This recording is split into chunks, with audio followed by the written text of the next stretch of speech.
નમસ્કાર વિદ્યાર્થી મિત્રો, હું પિયુષ સોજીત્રા ગજેરા વિદ્યાભવન ઉત્તરાયણમાં એક ગણિતના મદદનીશ શિક્ષક તરીકે મારી ભૂમિકા ભજવું છું.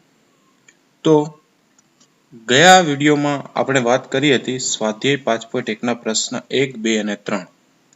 સાથે સાથે આપણે સ્વાધ્યાય 5.1 નો ચોથો દાખલો જોયો હતો. તો ખૂબ જ સહેલું પ્રકરણ કહી શકાય એવું સમાંતર શ્રેણી એક વખત ફરી કહી દઉં કે આનો ગુણભાર છે 4. બોર્ડમાં 1 માર્ક્સનો એક પ્રશ્ન અને 3 માર્ક્સનો એક દાખલો આવવાનો છે, જે બ્લુપ્રિન્ટ પ્રમાણે એનો ગુણભાર ફાળવેલો છે.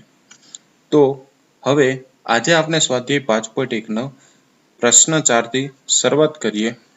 તો ચાલો નિહાળીએ સ્વાધ્યાય 1.4 નો પ્રશ્ન. સ્વાધ્યાય 5.1 નો પ્રશ્ન 4. સ્વાધ્યાય 5.1 ના પ્રશ્ન 4 માં પહેલો દાખલો જોયો હતો, છતાં પણ આજે ફરી એકવાર આપણે આ દાખલાની ચર્ચા કરી લઈએ કે પહેલા દાખલામાં શું હતી સૂચના કે આપેલ શ્રેણી સમાંતર શ્રેણી છે. જો શ્રેણી સમાંતર શ્રેણી હોય તો તેનો સામાન્ય તફાવત મેળવી અને પછીના 3 પદ શોધો. ચાલો તો સૌપ્રથમ આપણે જોઈએ કે એક શ્રેણી આપેલી છે 2, 4, 8, 16. 2, 4, 8, 16 આ શ્રેણી આપેલી છે. તો તેમાં પ્રથમ પદ તો કે 2 છે, બીજું પદ 4 છે, ત્રીજું પદ 8 છે અને ચોથું પદ 16 છે. હવે શ્રેણી સમાંતર હોય તો તેનો સામાન્ય તફાવત સરખો રહે એ આપણને જાણીએ જ છીએ. તો જો સામાન્ય તફાવત સરખો હશે તો શ્રેણી સમાંતર શ્રેણી છે એવું આપણે કહી શકશું. તો સૌપ્રથમ આપણે આ શ્રેણીનો સામાન્ય તફાવત મેળવી લઈએ કે બીજા પદમાંથી પહેલું પદ બાદ કરીએ એટલે કે 4 માંથી 2 બાદ કરીએ તો 2. એવી જ રીતે ત્રીજામાંથી બીજું બાદ કરીએ એટલે કે 8 માંથી 4 બાદ કરીએ એટલે કે 4. એવી જ રીતે ચોથામાંથી ત્રીજું પદ બાદ કરીએ એટલે કે 16 માંથી 8 બાદ કરીએ તો કે 8. તો સામાન્ય તફાવત સરખો રહેતો નથી, એટલે કે અહીં 2 રહે છે, 4 રહે છે, 8. સામાન્ય તફાવત એટલે કે a2 - a1, a3 - a2 અને a4 - a3 સરખા રહેતા નથી. તેથી શ્રેણી સમાંતર શ્રેણી થશે નહીં. તો સમાંતર શ્રેણી થતી હોય તો જ પછીના 3 પદ મેળવી શકીએ. શ્રેણી સમાંતર જ નથી તો હવે કેમ ખબર કે આના પછી હવે કેટલા ઉમેરવાના? તો શ્રેણી સમાંતર નથી એટલે આગળના 3 પદ પણ મળશે નહીં. આ દાખલાની તો આપણે ચર્ચા કરી હતી. તો હવે આપણે આગળ દાખલા નંબર 2 જોઈએ. આપેલી શ્રેણી છે જેમાં પ્રથમ પદ 2 છે, બીજું પદ 5/2 છે, ત્રીજું પદ 3 છે અને ચોથું પદ 7/2 છે. તો એવું પૂછેલું છે કે આપેલી શ્રેણી સમાંતર છે. જો શ્રેણી સમાંતર હોય તો સામાન્ય તફાવત મેળવો અને પછીના 3 પદ શોધો. તો શ્રેણી સમાંતર છે તે ચકાસવા માટે સામાન્ય તફાવત સરખો રહેતો હોય તો શ્રેણી સમાંતર જ થાય. તો જોઈએ કે બીજા પદમાંથી પહેલું પદ એટલે કે 5/2 માંથી 2 બાદ કરીએ તો સાદુરૂપ આપતા અહીં છેદ 2 છે, પેલી બાજુ જશે તો અંશમાં 5 - 4 આખાના છેદમાં 2 થશે એટલે કે 1/2 સાદુરૂપ આવશે. એવી જ રીતે ત્રીજામાંથી બીજું પદ બાદ કરીએ એટલે કે 3 માંથી 5/2 બાદ કરીએ એટલે કે 6 કે છેદ અહીં છે, પેલી બાજુ ક્રોસ ગુણાકાર થશે તો 3 દુ 6 - 5 આખાના છેદમાં 2 તો એ પણ 1/2 મળશે. તેવી જ રીતે ચોથામાંથી ત્રીજું બાદ કરીએ એટલે કે 7/2 માંથી 3 બાદ કરીએ તો તેનું પણ સાદુરૂપ આપશું તો 7 - 6/2 એટલે આખું 1/2 થશે. તો અહીં દરેકનો સામાન્ય તફાવત કેવો રહે છે? સરખો રહે છે. સામાન્ય તફાવત સરખો રહેતો હોય તો શ્રેણી સમાંતર છે. તો સામાન્ય તફાવત તો આપણને મળી ગયો. તો પછીના 3 પદ મેળવવા માટે તો જો સામાન્ય તફાવત કેટલો છે 1/2, તો પછીના 3 પદ મેળવવા માટે દરેકમાં 1/2 ઉમેરતા જવાનું. તો અહીં 4 પદ સુધીનું છે. પાંચમું પદ મેળવવા માટે ચોથા પદમાં 1/2 ઉમેરવા પડશે. કેમ? કારણ કે સામાન્ય તફાવત 1/2 છે. જેટલો સામાન્ય તફાવત મળે એટલો આગળની શ્રેણીનું પદ મેળવવા ઉમેરતા જવું પડે. તો ચોથું પદ આપણને આપેલું છે 7/2, તેમાં સામાન્ય તફાવત 1/2 ઉમેરીએ એટલે કે બંનેનો છેદ સરખો. 7 + 1 એટલે કે 8 આખાના છેદમાં 2, 2 ચોક 8 એટલે પાંચમું પદ મળશે આપણને 2. તેવી જ રીતે છઠ્ઠું પદ મેળવવા પાંચમા પદમાં આપણે પાછા અડધા ઉમેરશું. તો 4 માં અડધા ઉમેરીએ એટલે કે 4.5, 4.5 એટલે 9/2 જ થાય. છતાં સાદુરૂપ આપીએ એટલે 4 + 1/2. 2 અહીં ગુણાઈ જશે તો 4 દુ 8 ને 9/2. એવી જ રીતે સાતમું જોઈએ તો 7 બરાબર છઠ્ઠા પદમાં આપણે અડધું ઉમેરવું પડશે. છઠ્ઠા પદમાં અડધું ઉમેરીએ એટલે કે 9/2 માં અડધું ઉમેરીએ તો 9/2 પ્લસ 1 એટલે બંનેનો છેદ સરખો છે. 9 પ્લસ 1 10, 10/2 એટલે 5. તો પછીના 3 પદ 4, 9/2 અને 5 આ બાકીના 3 પદો આપણને મળી શકે છે. એ રીતે ત્રીજો દાખલો છે, પોઈન્ટમાં છે અને સાથે સાથે માઇનસ કિંમતો છે. તો થોડુંક વધારે ધ્યાન આપજો. ઓકે, તો જો પહેલા છે -1.2, -3.2, -5.2, -7.2. તો પ્રથમ પદ, બીજું પદ, ત્રીજું પદ અને ચોથું પદ આપેલું છે. ચાલો સામાન્ય તફાવત મેળવીએ. a2 - a1 એટલે -3.2 માંથી બાદ કરવાના છે -1.2. અહીં માઇનસ માઇનસ પ્લસ થશે, અહીં 3.2 બેઠા તો માઇનસ પ્લસ માઇનસ 3.2 માંથી 1.2 બાદ થશે એટલે 2 મોટા પદની નિશાની માઇનસ આવશે. તો સામાન્ય તફાવત મળ્યો -2. ચાલો ચેક કરીએ આગળ કે ત્રીજામાંથી બીજું બાદ કરીએ એટલે કે -5.2 માંથી બાદ કરીએ -3.2. તો અહીં માઇનસ માઇનસ ફરી પ્લસ થશે. 5.2 માંથી 3.2 બાદ કરીએ એટલે 2 મોટા પદની નિશાની માઇનસ. તો અહીં પણ સામાન્ય તફાવત -2 આવે છે. તે જ રીતે ચોથામાંથી ત્રીજું બાદ કરતા પણ સામાન્ય તફાવત -2 જ મળે છે. તો જે શ્રેણીનો સામાન્ય તફાવત અચળ નિશ્ચિત સંખ્યા જળવાઈ રહેતી હોય તો તે શ્રેણી સમાંતર શ્રેણી બને છે. તો અહીં પણ શ્રેણી સમાંતર શ્રેણી છે. તો સમાંતર શ્રેણી બને તો સામાન્ય તફાવત અને પછીના 3 પદ મેળવવાનું કીધું ને. તો સામાન્ય તફાવત મળી ગયો આપણને -2 અને પછીના 3 પદ મળે છે એટલે કે પાંચમું પદ. તો ચોથા પદમાં -2 ઉમેરવાનું. ચોથું પદ કેટલું છે? તો ચોથું પદ છે -7.2. તો -7.2 માં -2 ઉમેરીએ તો -9.2 મળશે. -9.2 માં પાછા -2 ઉમેરીએ એટલે મળશે -11.2 અને -11.2 માં પાછા -2 ઉમેરશું એટલે મળશે -13.2. આવી રીતે તમને 3 પદની વાત થઈ, પરંતુ આવી રીતે ઘણીવાર 4 પદ, 5 પદ, 10 પદ પણ પૂછાઈ શકે. આપણે પછીના 3 પદ મેળવવાનું કીધું છે તો 3 મેળવવાનું. જેટલા પદની ચર્ચા કરવામાં આવી એટલા પદ જ મેળવવાના. વધુ પણ તમે મેળવી શકો છો, પણ પરીક્ષામાં બને ત્યાં સુધી જેટલું પૂછ્યું હોય તેટલું જ આપણે મેળવવાનું. ચાલો ત્યારબાદ આપણે વાત કરીએ તો ચોથો દાખલો છે -10, -6, -2, +2. એટલે કે પહેલું પદ છે -10, બીજું પદ છે -6, ત્રીજું પદ છે -2 અને ચોથું પદ છે 2. તો સામાન્ય તફાવત પહેલા તો મેળવી લઈએ. -6 માંથી -10 બાદ કરીએ, -6 માંથી બાદ કરીએ -10. તો -6 ના -6 ને અહીં માઇનસ માઇનસ પ્લસ 10 થશે. તો પ્લસ માઇનસ માઇનસ 10 - 6 એટલે 4. એવી જ રીતે ત્રીજા પદમાંથી બીજું પદ બાદ કરીએ એટલે કે -2 માંથી -6 બાદ કરીએ તો -2 - 6 એટલે અહીં માઇનસ માઇનસ પ્લસ 2 માંથી 6 જશે તો 4 મોટા પદની નિશાની પ્લસ. તેવી રીતે આગળ ચોથામાંથી ત્રીજું બાદ કરીએ એટલે કે 2 માંથી -2 બાદ કરીએ, માઇનસ માઇનસ અહીં પ્લસ થશે અને 2 ને 2 4 થશે. તો દરેકનો સામાન્ય તફાવત તમે જુઓ સરખો છે. સરખો સામાન્ય તફાવત હોય તો શ્રેણી કેવી હોય? સમાંતર શ્રેણી છે. તો સમાંતર શ્રેણી માટે અહીં 4 પદ છે. પાંચમું પદ મેળવવા માટે ચોથા પદમાં 4 ઉમેરવા પડશે, કારણ કે સામાન્ય તફાવત જ 4 છે. તો ચોથું પદ કેટલું છે? 2. 2 માં 4 ઉમેરીએ એટલે 6. પછી છઠ્ઠું પદ મેળવવા માટે 6 માં 4 ઉમેરીએ એટલે 10. સાતમું પદ મેળવીએ એટલે 10 માં 4 ઉમેરીએ એટલે 14. એવી રીતે આગળનું પદ મેળવવા માટે 14 માં 4 ઉમેરીએ તો 18. 18 માં 4 ઉમેરીએ તો 22. આ રીતે આપણે પદ આગળના પણ મેળવી શકીએ છીએ. તો એકદમ સરળ દાખલાઓ છે.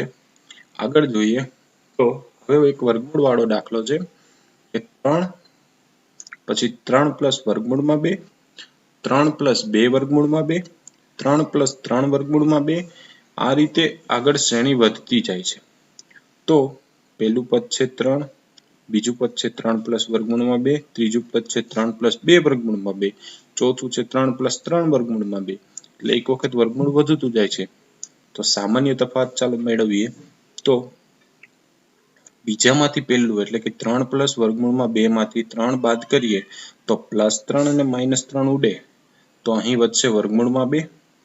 એવી જ રીતે ત્રીજામાંથી બીજું પદ બાદ કરીએ એટલે 3 પ્લસ 2 વર્ગમૂળમાં 2 માંથી 3 પ્લસ વર્ગમૂળમાં 2 બાદ કરીએ. જો કાઉન્સ છોડીએ તો માઇનસ નિશાની આને ગુણાય તો -3 માઇનસ નિશાન અહીંયા ગુણાય તો પણ -2, તો +3 -3 ઉડી ગયા.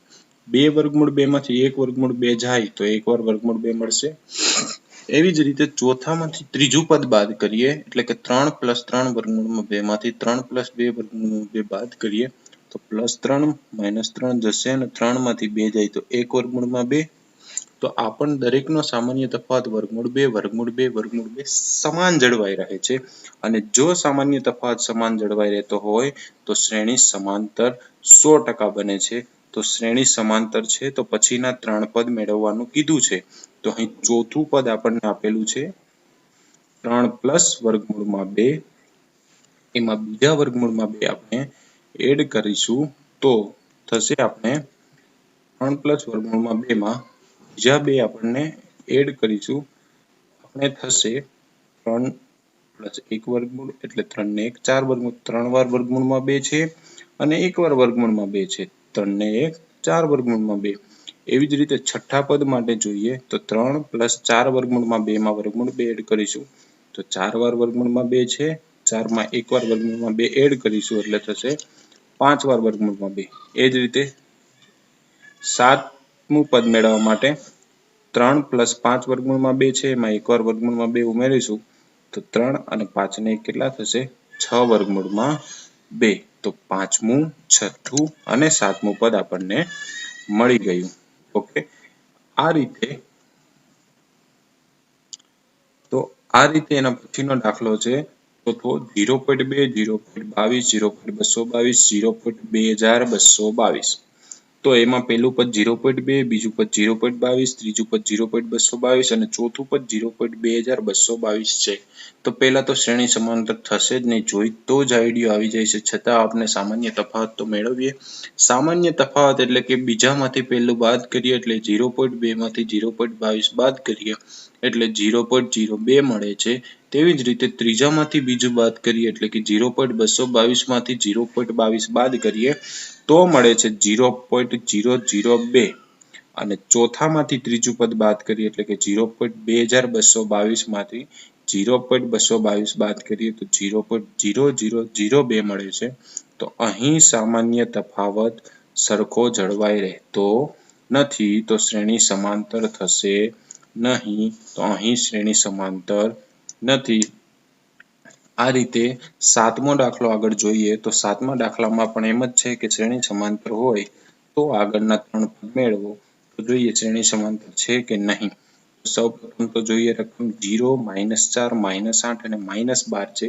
તો પ્રથમ પદ જે છે a1 = 0, બીજું પદ a2 = -4, ત્રીજું પદ a3 = -8 અને ચોથું પદ a4 = -12 છે.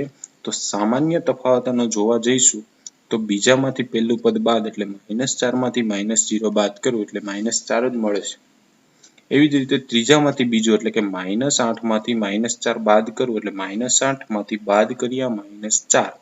અહીં માઇનસ માઇનસ પ્લસ થશે, 8 માંથી 4 જાય તો 4, મોટા પદની નિશાની માઇનસ. એવી જ રીતે ચોથામાંથી ત્રીજું પણ બાદ કરતા તફાવત આવે છે -4. તો સામાન્ય તફાવત જે છે એ સરખો રહેતો હોવાથી અહીં શ્રેણી સમાંતર શ્રેણી છે. અને જો શ્રેણી સમાંતર હોય તો પછીના 3 પદ મેળવવાની વાત છે.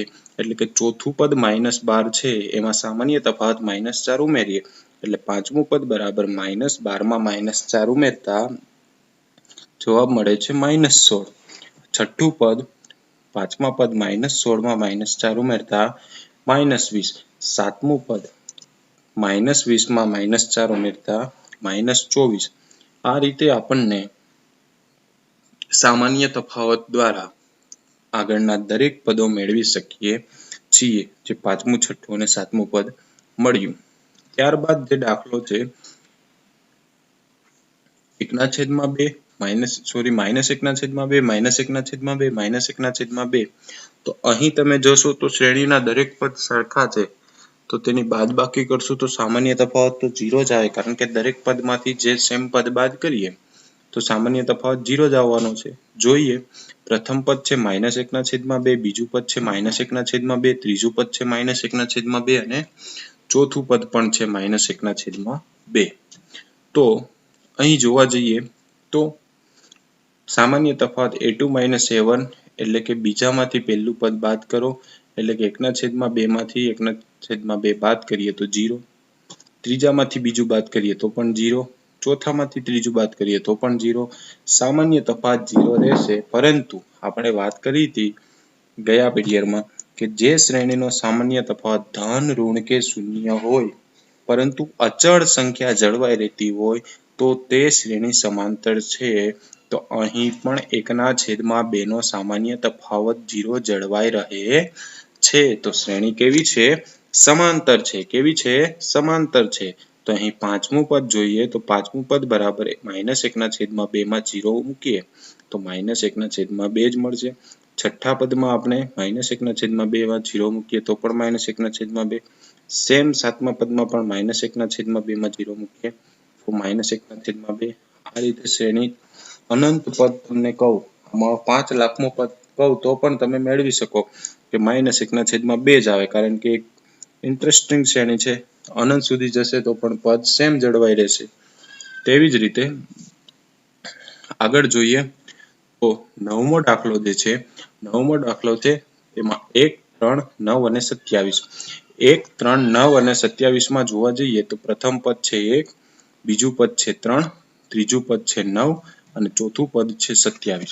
તો સામાન્ય તફાવત a2 - a1 એટલે કે 3 માંથી 1 જાય તો 2, બીજો સામાન્ય તફાવત a3 - a2 એટલે કે 9 માંથી 3 જાય તો 6, ત્રીજો સામાન્ય તફાવત 27 માંથી 9 જાય તો 18. તો દરેક વખતે સામાન્ય તફાવત અલગ અલગ મળે છે, સમાન જળવાઈ રહેતો નથી. સમાન જળવાય નહીં તો શ્રેણી સમાંતર નથી. શ્રેણી સમાંતર ન હોય તો આગળના 3 પદની કોઈ ચર્ચા જ નથી, કોઈ 3 પદ મળી પણ ન શકે. ઓકે, એ જ રીતે 10મો દાખલો છે. 10મા દાખલામાં સમાંતર શ્રેણી છે કે નહીં તે ચકાસીએ. તો a1 બરાબર a, બીજું પદ a2 બરાબર 2a, ત્રીજું પદ a3 બરાબર 3a અને ચોથું પદ a4 બરાબર 4a છે. તો સામાન્ય તફાવત મેળવીએ a2 - a1 એટલે કે 2a માંથી a બાદ કરીએ એટલે a મળે છે. પછી ત્રીજામાંથી બીજું એટલે કે 3a - 2a તો પણ a મળે છે. અને ચોથામાંથી ત્રીજું એટલે કે 4a માંથી 3a બાદ કરીએ તો પણ a મળે છે. તો દરેક વખતે સામાન્ય તફાવત સરખો છે. તો શ્રેણી સમાંતર છે. હા, તો પછીના 3 પદ મેળવી શકીએ. હા, તો પાંચમું પદ એટલે ચોથા પદમાં સામાન્ય તફાવત એ ઉમેરો એટલે કે 4a માં a ઉમેરો તો 4a + a, અહીં a આવે છે. 4 ટાઈપ થઈ ગયું છે. 4a + a બરાબર 5a થશે. છઠ્ઠું પદ 5a + a બરાબર 6a થશે. સાતમું પદ 6a + a બરાબર 7a થશે. આ રીતે તમે જોશો, સાતમું પદ માંગ્યું હોય તો 7a મળે છે, છઠ્ઠું પદ માંગ્યું હોય તો 6a મળે છે, પાંચમું પદ માંગ્યું હોય તો 5a મળે છે. તો હું તમને એમ સવાલ પૂછું કે આનું 100મું પદ શું હશે? તો 100a. 1500મું પદ શું હશે?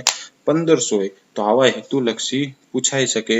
અને બીજું કે આગળનો જે આપણે દાખલો જોયો 1/2 વાળો એટલે કે 8મો દાખલો, તો તેમાં પણ પૂછાઈ શકે. જો જે શ્રેણીનો સામાન્ય તફાવત 0 હોય અને તેનું પ્રથમ પદ 1/2 હોય તો તેનું 99મું પદ મેળવો. તો 99મું પદ પણ 1/2 થાય. આવી રીતે શ્રેણીનો MCQ તમને બનાવીને પૂછાઈ શકે. ઓકે, તો તમારે બધા જ એંગલથી યાદ રાખવાનું છે. અને બીજું, હા, કોરોના ચાલી રહ્યો છે તો કોરોનાના સંકટમાં ઘરની બહાર નહીં નીકળવાનું, ઘરમાં રહીને જ અભ્યાસ કરવાનો, ઘરમાં રહીને જ તમામ પ્રવૃત્તિ કરવાની. ઘરની બહાર જશું તો જો કોરોના લાગી ગયો તો પછી ઘણું મુશ્કેલ ભર્યું થઈ જશે. તેથી ઘરમાં જ રહીને આપણે અભ્યાસ કરશું. તો આગળ જોઈએ આપણે 11મો દાખલો, a, એનો વર્ગ, એનો ઘન અને એની 4 ઘાત. તો પહેલું પદ, બીજું પદ, ત્રીજું પદ અને ચોથું પદ છે. તો સામાન્ય તફાવત a2 - a1 એટલે કે એના વર્ગમાંથી a બાદ કરવાનો. તો બંનેમાં સરખું શું છે? a સરખો છે. કોમન કાઢી લઈએ તો શું વધશે? a - 1. ત્રીજામાંથી બીજું પદ બાદ કરીએ એટલે કે એના ઘનમાંથી એનો વર્ગ બાદ કરીએ તો એનો વર્ગ કોમન કાઢીએ તો શું મળશે? a - 1. એવી જ રીતે ચોથામાંથી ત્રીજું બાદ કરીએ એટલે કે એનો ઘન કોમન કાઢીએ તો a - 1 મળશે. તો ત્રણ પદનો સામાન્ય તફાવત a - 1 a - 1 a - 1 સરખું છે, પરંતુ આગળ એનો વર્ગ એનો ઘન સરખો નથી, તો શ્રેણી સમાંતર થશે નહીં. શ્રેણી સમાંતર નથી તો આગળના 3 પદ મળશે નહીં. અને હવે એક વર્ગમૂળ વાળો દાખલો છે, ખાસ ધ્યાન આપવા જેવો છે. વર્ગમૂળ વાળો દાખલો અને ધ્યાન આપવા જેવો હોય તો ધ્યાન આપી પણ દેવાય ને. ચાલો તો ધ્યાન આપતા આપતા જોઈએ આપણે. ધ્યાન અહીંયા a બરાબર વર્ગમૂળ 2, a2 બરાબર વર્ગમૂળ 8, a3 બરાબર 18 વર્ગમૂળમાં અને a4 બરાબર વર્ગમૂળમાં 32. તો જોજો a2 - 7 એટલે વર્ગમૂળ 8 માંથી વર્ગમૂળ 2 બાદ કરીએ તો 8 ને વર્ગમૂળ નીકળતી સંખ્યાના ભાગ પડીએ તો 4 દુ 8 પડે. તો 4 વર્ગમૂળની બાદ આવે એટલે 2 વર્ગમૂળમાં 2 થશે, અને અહીં તો 2 ના 2 એમનેમ જ રહેવાના. તો 2 વાર વર્ગમૂળમાં 2 માંથી 1 વાર વર્ગમૂળમાં 2 જાય તો વર્ગમૂળ 2 જ મળે છે. એવી જ રીતે a3 - a2 એટલે કે 18 - 8. તો આમાં પણ જો 18 એટલે 9 દુ 18 થાય, 9 વર્ગમૂળની બહાર આવે તો 3 વર્ગમૂળમાં 2 થાય, અને વર્ગમૂળ 8 નું તો આપણે મેળવ્યું 2 વર્ગમૂળમાં 2. તો 3 વાર વર્ગમૂળ 2 માંથી 2 વાર વર્ગમૂળ 2 બાદ કરીએ તો એ વર્ગમૂળમાં 2 જ મળે. એવી જ રીતે ચોથામાંથી ત્રીજું બાદ એટલે કે વર્ગમૂળ 32 માંથી વર્ગમૂળ 18 બાદ કરીએ તો 4 વર્ગમૂળ 2 માંથી 3 વર્ગમૂળ 2 બાદ કરીએ તો વર્ગમૂળ 2 મળે છે. તો સામાન્ય તફાવત આપણે જોઈએ તો શ્રેણીમાં સામાન્ય તફાવત નથી લાગતો સરખો, પરંતુ સામાન્ય તફાવત સરખો મળે છે, એટલે જોતા જ ન કહી દેવાય કે શ્રેણી સમાંતર છે કે નહીં. સામાન્ય તફાવત તો મેળવી જ લેવાનો. તો સામાન્ય તફાવત વર્ગમૂળ 2 મળ્યો છે. તો આગળના પદ મેળવીએ તો જો વર્ગમૂળ 32 એ પદ આપણને ચોથું પદ છે, તો પાંચમું પદ છે એટલે વર્ગમૂળ 32 ને લખાય છે 4 વર્ગમૂળમાં 2. તો 4 વર્ગમૂળમાં 2 માં વર્ગમૂળ 2 ઉમેરીએ એટલે 5 વર્ગમૂળમાં 2 થશે. તમે 5 વર્ગમૂળમાં 2 લખશો તો પણ ચાલશે, અથવા તો વર્ગમૂળમાં 50 લખો તો પણ ચાલશે. એ રીતે છઠ્ઠું પદ છે, તો કે વર્ગમૂળમાં 50 માં તમે વર્ગમૂળ 2 ઉમેરો એટલે વર્ગમૂળ 50 એટલે તો 5 વર્ગમૂળમાં 2 થાય, અને એમાં તમે વર્ગમૂળ 2 ઉમેરો એટલે 6 વર્ગમૂળમાં 2 થશે. સાતમું પદ એટલે કે 6 વર્ગમૂળમાં 2 માં આપણે વર્ગમૂળ 2 ઉમેરીએ તો 7 વર્ગમૂળમાં 2 થશે. આ રીતે શ્રેણી આગળ વધતી રહેશે અને શ્રેણી સમાંતર છે એવું પણ આપણે કહી શકીએ. અને ત્યારબાદ એક દાખલો છે. ત્યારબાદનો જે દાખલો જોઈએ વર્ગમૂળ 3, વર્ગમૂળ 6, વર્ગમૂળ 9, વર્ગમૂળ 12. તો વર્ગમૂળ 3, 6, 9, 12 લખી નાખીએ. વર્ગમૂળ 6 માંથી વર્ગમૂળ 3 બાદ કરીએ તો વર્ગમૂળ 3 કોમન કાઢીએ આપણે, અહીંયા વધ્યું વર્ગમૂળ 2 - 1. પછી ત્રીજામાંથી બીજું બાદ કરીએ એટલે વર્ગમૂળ 9 અને વર્ગમૂળ 6 માંથી કોમન નીકળે છે વર્ગમૂળ 3, તો મળે છે વર્ગમૂળ 3 - વર્ગમૂળ 2. અને ચોથામાંથી ત્રીજું બાદ કરીએ તો પણ વર્ગમૂળ 3 કૌંસમાં 2 વર્ગમૂળમાં 3 મળે છે. તો સામાન્ય તફાવત સરખો રહેતો નથી. સામાન્ય તફાવત સરખો ન રહે તો શ્રેણી સમાંતર થશે નહીં. અને આગળ જોઈએ તો 1 નો વર્ગ, 3 નો વર્ગ, 5 નો વર્ગ, 7 નો વર્ગ. તો વર્ગ છે એટલે લગભગ ચાન્સ નથી શ્રેણી સમાંતર હોવાના, છતાં પણ જોઈએ બીજામાંથી પહેલું બાદ કરીએ એટલે કે 3 ના વર્ગમાંથી 1 નો વર્ગ બાદ કરીએ, 3 નો વર્ગ થાય છે 9 અને 1 નો વર્ગ થાય છે 1. 9 માંથી 1 બાદ કરીએ એટલે કે 8. ત્રીજામાંથી બીજું બાદ કરીએ એટલે કે 5 ના વર્ગમાંથી 3 નો વર્ગ બાદ કરીએ એટલે 25 માંથી 9 બાદ કરીએ એટલે 16. ચોથામાંથી ત્રીજું બાદ કરીએ એટલે કે 7 ના વર્ગમાંથી 5 નો વર્ગ બાદ કરીએ એટલે કે 49 માંથી 25 બાદ કરશું એટલે મળશે 24. તો દરેક વખતે સામાન્ય તફાવત સરખો જળવાઈ રહેતો નથી, તો આ પણ શ્રેણી સમાંતર શ્રેણી થશે નહીં. અને આ સ્વાધ્યાયનો લાસ્ટ દાખલો જે છે તે શ્રેણી સમાંતર છે કે નહીં તે અહીં આપેલો છે. અને આ દાખલો ચાલો જોઈએ તો a1 બરાબર 1 નો વર્ગ, a2 બરાબર 5 નો વર્ગ અને a3 બરાબર 7 નો વર્ગ અને a4 બરાબર 73. તો સામાન્ય તફાવત a2 - a1 એટલે 5 નો વર્ગ 25 - 1 કરવું પડશે. 5 નો વર્ગ 25 - 1 એટલે 24 મળે છે. એવી રીતે a3 - a2 એટલે કે 7 ના વર્ગમાંથી 5 નો વર્ગ બાદ કરીએ એટલે કે 49 માંથી 25 બાદ કરીએ તો 24. એવી જ રીતે a4 - a3 એટલે 73 - 7 નો વર્ગ એટલે 49 બાદ કરીએ તો પણ મળે છે આપણને 49 બાદ કરીએ તો પણ મળે છે 24. તો સામાન્ય તફાવત દરેક વખતે સરખો જળવાઈ રહે છે. તો આમ શ્રેણી સમાંતર છે અને શ્રેણી સમાંતર હોય તો આગળના પદો મેળવીએ. તો આગળનું પદ મેળવીએ તો 24 છે. સામાન્ય તફાવત ચોથું પદ છે 73, તો 73 માં 24 એડ કરીએ એટલે 97 એ થશે પાંચમું પદ. 97 માં 24 એડ કરશું એટલે 121 થશે છઠ્ઠું પદ. 121 માં 24 એડ કરીએ એટલે એ થશે સાતમું પદ. આ રીતે તો આપણે દરેક પદ મેળવી શકીએ અને આવા ઘણા બધા દાખલાઓ તમે જાતે પણ બનાવીને શ્રેણી બનાવી શકો છો. 5-5 પદ દરેકના મેળવી શકો છો અને આવી રીતે એક્સ્ટ્રા એક્ઝામ્પલ પણ બને. તમારી પાસે જો પ્રેક્ટિસ વર્કબુક હોય તો તેમાંથી પણ તમે એક્ઝામ્પલ, બીજું કોઈ પ્રકાશન હોય તેમાંથી પણ એક્ઝામ્પલ મેળવીને તમે એક્સ્ટ્રા દાખલાની પ્રવૃત્તિઓ પણ કરી શકો છો અને ઘરે બેસીને આખા સ્વાધ્યાયની પ્રેક્ટિસ કરવાની છે. અહીંયા આપણું સ્વાધ્યાય પૂર્ણ થાય છે, પરંતુ સંપૂર્ણ સ્વાધ્યાયની પ્રેક્ટિસ ઘરે બેસીને કરવાની છે. ગજેરા વિદ્યાભવન ઉત્તરાયણ દ્વારા તમને જે ઓનલાઈન એજ્યુકેશન પ્રોવાઈડ કરવામાં આવી રહ્યું છે તે ખૂબ એક સારો પ્રયાસ છે. તો આ કોરોનાની વૈશ્વિક મહામારીમાં તમે ઘરે બેઠા ઓનલાઈન એજ્યુકેશન લો, એકદમ પ્રામાણિકતાથી ભણો, તેથી તમારા ભવિષ્યમાં 10મા ધોરણની પરીક્ષા માટે ખૂબ સારું પરિણામ મળી રહે. ઘરમાં રહો, સુરક્ષિત રહો. Thank you. ધન્યવાદ.